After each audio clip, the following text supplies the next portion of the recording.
बहुत से लड़कों को देखते हैं कि सुबह 4 बजे उठते हैं। हमने अपनी लाइफ में कभी 4 बजे नहीं उठेंगे तो पूरा दिन डिस्टर्ब रहेगा। आप जिस समय कंफर्टेबल हैं उस समय उठिए, लेकिन हाँ एक बात जरूर याद रखिएगा, जितना जल्दी उठेंगे उतना ज्यादा आपके पास वर्क टाइम ज्यादा रहेगा। अब देर से सो के उठेंगे तो आप एक अच्छा सा वर्किंग टाइम को गंवा चुके रहेंगे। तो एटलीस्ट कोशिश कीजिए कि भाई बहुत से बहुत तो 6-7 के बीच में उठ ही जाइए। और पहले उठते हैं तो ये अच्छी बात है, लेकिन ऐसा नहीं है कि जो पहले नहीं उठते हैं उनके लिए बहुत गलत बात। आप जितना पढ़ सकते हैं अपनी कैपेसिटी के हिसाब से ही पढ़िए। आपकी बॉडी 8 घंटा नहीं सस्टेन कर पा रही है, आप 4 घंटा ही पढ़िए, बट धीरे धीरे उसको इंक्रीज कीजिए। हर चीज के लिए होता है, आप अपनी बॉडी के हिसाब से किसी काम को करिए। आप किसी भी काम को अगर लगातार 21 दिन करते हैं तो धीरे धीरे वो आपकी आदत बन जाती है, और अगर किसी काम को लगातार 90 दिन कर देते हैं तो फिर वो आपकी दिनचर्या बन जाती है। अब आप डिसाइड कीजिए कि आप अच्छे काम को करना चाहते हैं या गलत काम को। जहां आपको कंफर्ट मिलता है वो रास्ता कभी भी कोई मंजिल को नहीं ले जाती, क्योंकि मंजिल वाला रास्ता काफी चुनौतीपूर्ण भरा होता है, उसमें कंफर्ट कभी नहीं मिलता है। संघर्ष से व्यक्ति को कभी नहीं भागना चाहिए, क्योंकि जीवन में जो कभी संघर्ष से परिचित नहीं हुआ, इतिहास गवाह है, वो कभी चर्चित नहीं हुआ। और जिंदगी हो या व्हाट्सएप, लोग हमेशा स्टेटस ही देखते हैं। जीवन में संघर्ष का आना बहुत जरूरी है, क्योंकि फूलों की हिफाजत कांटे ही करते हैं, माली तो बहुत बाद में आता है। और रिकॉर्ड वो तोड़ते हैं जिनके रगों में खून नहीं बल्कि लक्ष्य पाने के लिए जुनून दौड़ता हो। याद रखिएगा, जिस समय आपका किस्मत साथ न दे, समझ जाइएगा कि आपकी मेहनत आपका साथ देगी।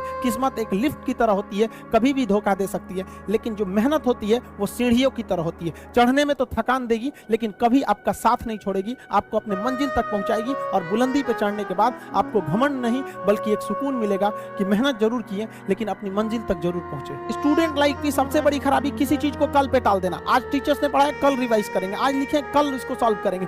कल पे कोई नहीं टालना चाहिए। जिसने ये कल किया या हमको ये करना चाहिए, उनको तो असफलता फिक्स है, उसने असफलता की दहलीज पे पैर रख दिया। जिसने किया कल, दिन गया टल। जिसने कहा परसों, बीत गए बरसों। और जिसने कहा आज, उसी ने किया राज। जीवन में संस्कार का भी बहुत बड़ा मोल होता है।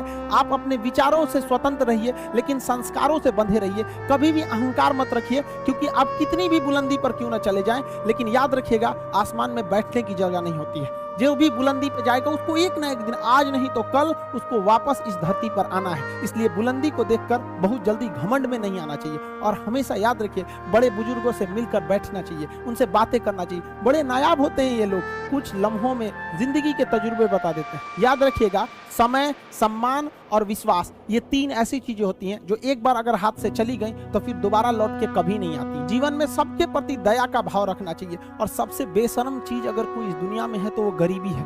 कमबख्त उम्र का भी ख्याल नहीं रखती है। और किसी के वक्त का मजाक मत उड़ाइएगा। जनाब, ये वक्त है, सबके चेहरे याद रखता है। सबके प्रति दया और आदर की भावना रखिएगा। कभी जानवर मिले तो उनके लिए भी 2 रोटी निकाल लीजिएगा, क्योंकि जनाब इन्हें नहीं पता है कि खाने के लिए पैसे देने पड़ते हैं। हम सब टीचर्स डे मनाते हैं, मदर डे, फादर डे, कई सारे डे को मनाते हैं। काश एक रोटी डे होता कि कम से कम उस दिन तो देश के गरीबों को भरपेट खाना मिल सकता था। ये जिंदगी है, इसे सीखना बड़ा मुश्किल होता है, क्योंकि जब तक ये समझ में आती है ये आधी खत्म हो चुकी रहती है। इस जिंदगी में आप चाहेंगे कुछ, मिलेगा कुछ, बनना कुछ और रहेगा। बहुत ही ज्यादा अनसर्टेनिटी होती है इस जिंदगी में। हर कदम पर हमें कुछ ठोकरें लगती हैं और हमें कुछ ना कुछ सीखने को मिलता है। अगर बात करेंगे इस साल की, तो टीचर ऑफ द ईयर, इस बार टीचर ऑफ द ईयर कहेंगे तो कोविड-19 को कहेंगे, क्योंकि इसने बहुत अच्छों को सिखा दिया कि वो क्या थे।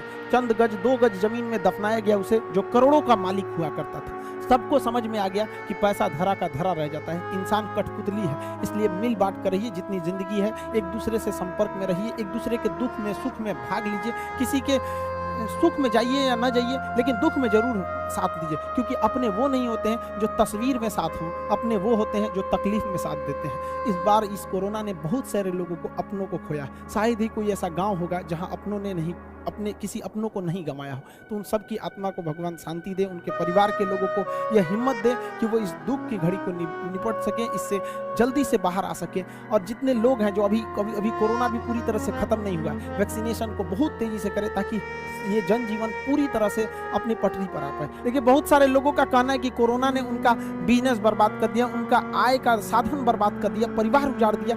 हम इस बात को मानते हैं, लेकिन याद रखिएगा, जिसके पास पाने के लिए कुछ नहीं होता है उसे हराना असंभव होता है। अब याद रखिए, अब आपको जिन्होंने बहुत ज्यादा संघर्ष देखा, उन्हें हराना मुश्किल होता है, क्योंकि झूला अगर बहुत पीछे जाता है तो याद रखिएगा बहुत आगे का भी सफर करता है। इसलिए जिंदगी से संघर्ष से सीखना जाना चाहिए, भागना नहीं चाहिए। आप सब देश के किसी भी कोने में रहें, हमेशा एक दूसरे का साथ दें, अपने गुरु का हाथ पकड़ के चले, जीवन में किसी के पैर पकड़ने की जरूरत नहीं पड़ेगी। देश के सारे स्टूडेंट्स को मेरे दिल से ढेर सारी शुभकामनाएं, उन्हें जल्दी से जल्दी भगवान सफल करें और अपने माँ बाप का सपना लेकर वो जिस सपने को लेकर वो आगे बढ़े, जल्दी से जल्दी वो सपना पूरा करें, ताकि माँ बाप का भी सीना गर्व से चौड़ा हो सके।